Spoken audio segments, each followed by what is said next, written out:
Hallo, heute machen wir super einfach und schnell leckere Käsespätzle. So, als erstes schaltest du den Herd auf die höchste Stufe ein. Dort kommt dann ein Stück Butter rein. Die lassen wir jetzt erstmal heiß werden, bisschen runterschalten. Dort braten wir jetzt als erstes unsere Zwiebeln an. Ich habe jetzt hier 2 Schalotten, du kannst aber auch ganz normale Zwiebeln dafür nehmen. Die dünsten wir hier jetzt erstmal leicht glasig an. Wenn du gerne Fleisch magst, kannst du hier jetzt natürlich auch noch Speckwürfel dazu machen. Ich mache es heute vegetarisch.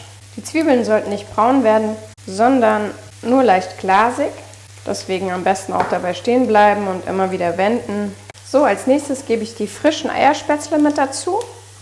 Bei mir sind es jetzt heute mal Eierknöpfle, aber das ist ja jedem selbst überlassen.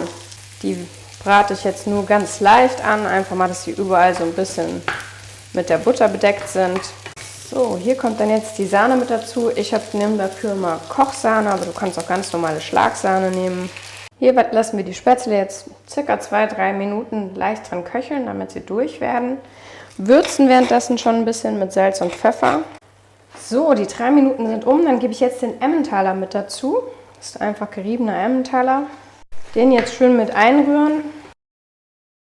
Wenn dir das nicht schlunzig genug sein sollte, kannst du hier jetzt natürlich nochmal einen Schuss Sahne mit dazu geben. Das ist immer so ein bisschen Geschmackssache.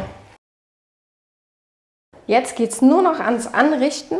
Einfach einen Teller nehmen, die Spätzle da drauf machen. Soll ja ein bisschen schick aussehen. Und jetzt natürlich noch das Wichtigste, die gerösteten Zwiebeln. Wenn du möchtest, kannst du hier auch noch Petersilie drauf machen. So, und fertig sind unsere Käsespätzle.